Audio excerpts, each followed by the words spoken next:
So, iCarly is back, and I hate that I like it. And here's why. Take my hand, we'll make it somehow. We can't miss out. I'm done living life with the lights out. Die with my own doubts. Be free with me. So, even though we've only been given 4 episodes so far, I still think it's safe to give my diagnosis of the show.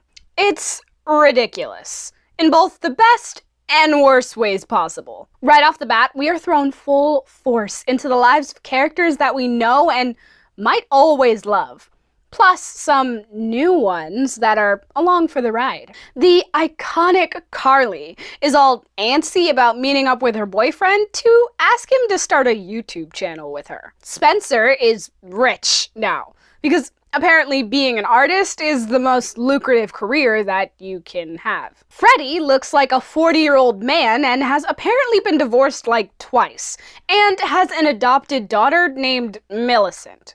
And of course, the most talked about thing of the entire show, Carly has a new best friend named Harper. And the thing I took away from the beginning of this show is that everyone on it suddenly became a chocolate chaser. And I'm okay with it. But anyway, on the date, Carly's boyfriend pulls a full-on Legally Blonde and breaks up with her, which is awkward because, like a true internet kid, Carly was live streaming the entire thing. And then the episode really kicks into gear. Carly is all depressed for like a month, and then goes to one of Spencer's fancy art parties, and meets a cute guy from one of her old summer camps, and then uses said cute guy to try and make her ex jealous, which doesn't work out because the guy turns out to be a complete weirdo. So naturally, she has to break up with him. And then Harper hates this sculpture that Spencer made, so he spends the entire episode trying to get her to like it. And then we learn that Millicent is just like every other kid born after 2024. The devil with a cell phone. And Freddie, well, I'm not really sure what Freddie did this episode. So I think that says all you need to know about that. And by the end of the episode, Carly has officially brought back iCarly, and committed fully to doing it on her own. So, moving on to episode 2. Carly has a mysterious internet troll that has been bothering her since the early days of iCarly. So, she decides to meet up with this mysterious person and kill them with kindness. So, hopefully they will leave her alone. And, you know, not kidnap and murder her, like I assume was the original script for this episode, because girl, why would you do that? Anyway, Harper then makes a weird joke about furries that I wish I could wipe from my brain, and unfortunately it carries us into the next scene, where Carly is now waiting for her hater. Instead, Carly comes across a cute boy that she sets up a date with. But thanks to the dramatic irony gods, we audience members find out that this guy is actually her longtime internet troll. Oh, and during all this, Spencer blinds himself with pepper spray, because of course he does. One thing I will say about the reboot, Spencer is still Spencer, and I love it. But moving on. Carly now has her date at her apartment, and Spencer is using Freddie as a seeing eye dog. On the date, Carly finds out for herself that her perfect cute guy is actually the internet troll. So she confronts him, and we learn that the reason he's been bitter all this time is because when he was younger, he sent in a video for the show, and it was never played. Carly then kicks him out, but after he's gone, she starts to miss him, and wonder if she should give him a second chance. So she decides the best way to make amends is to give him that second chance, and finally let him perform his talent on the show. But then we flash sideways to Freddie finding out that Spencer actually got his vision back much earlier than he let on, and has been using Freddie for a good portion of the time, just taking advantage of the situation. You know, as one should. But then, because it's iCarly, Spencer ends up blinding himself again and asking Freddie for help but Freddie declines him because he was just used like 2 seconds ago. So Spencer ends up embarrassing himself in front of a potential date, which serves as a, relatively good comeuppance. And now, back to the main event. The cute boy then starts to do his talent. And it's a really groundbreaking poem about, middle school. And I couldn't be more in love. But our girl Carly finally gets the ick. That one quality or thing that someone does that throws off any relationship. And you just can't get over it. And so this episode ends once again with Carly being boyfriendless. And now, episode 3. The one where Carly makes a meme. No, seriously. That's how this episode goes down. Harper takes this totally hilarious picture of Carly, and then the two post it to a meme site, where the internet eats it up. The only problem is that in the back of this meme is Spencer, and his latest prized sculpture.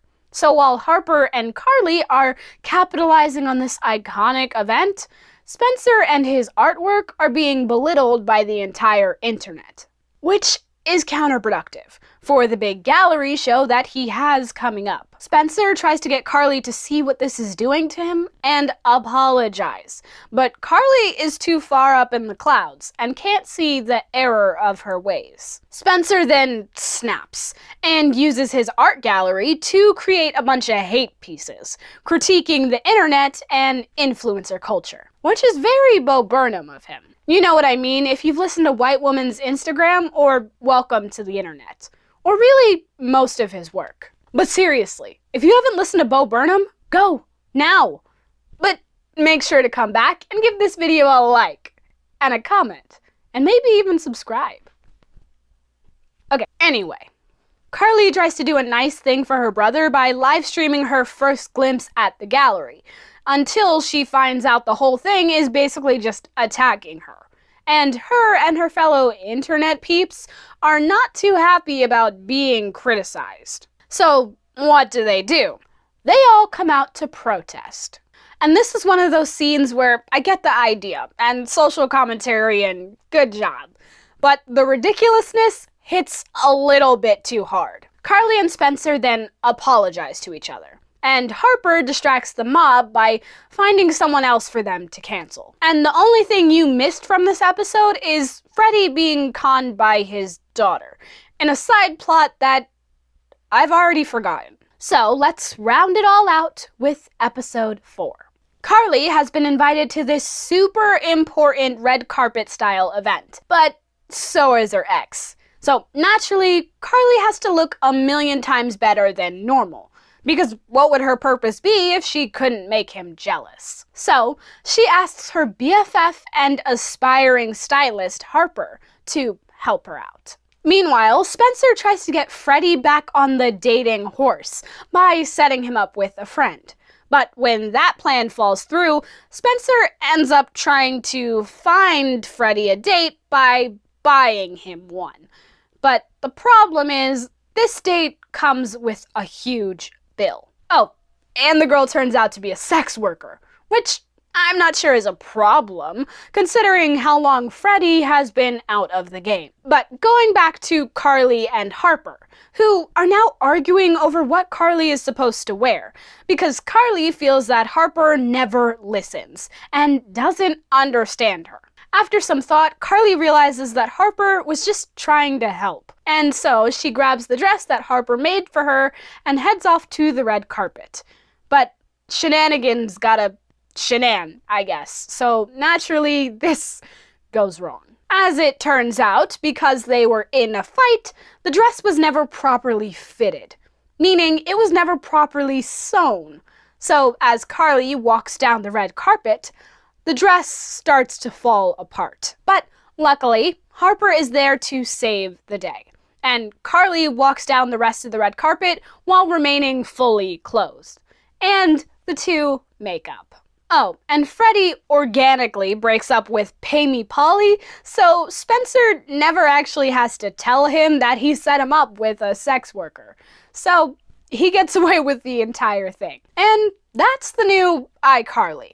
At least, what we have so far. And I think the thing that gets me the most about this show is, yeah, iCarly was always ridiculous. The humor always walked really close to the line of, is this even really funny or what? But this is something else. This show is for everyone who grew up watching it. And yes, new age characters mean new age problems. But really, it's the dialogue that gets me. You know, the feeling you get when you can feel someone else trying too hard? Yeah, that applies. Like, ooh, ASMR this, and pop culture reference that, and look, over here, we've got cancel culture too. The show uses hyper-realistic things that are happening right now, but it talks about them as if it was someone watching them from afar, not experiencing them.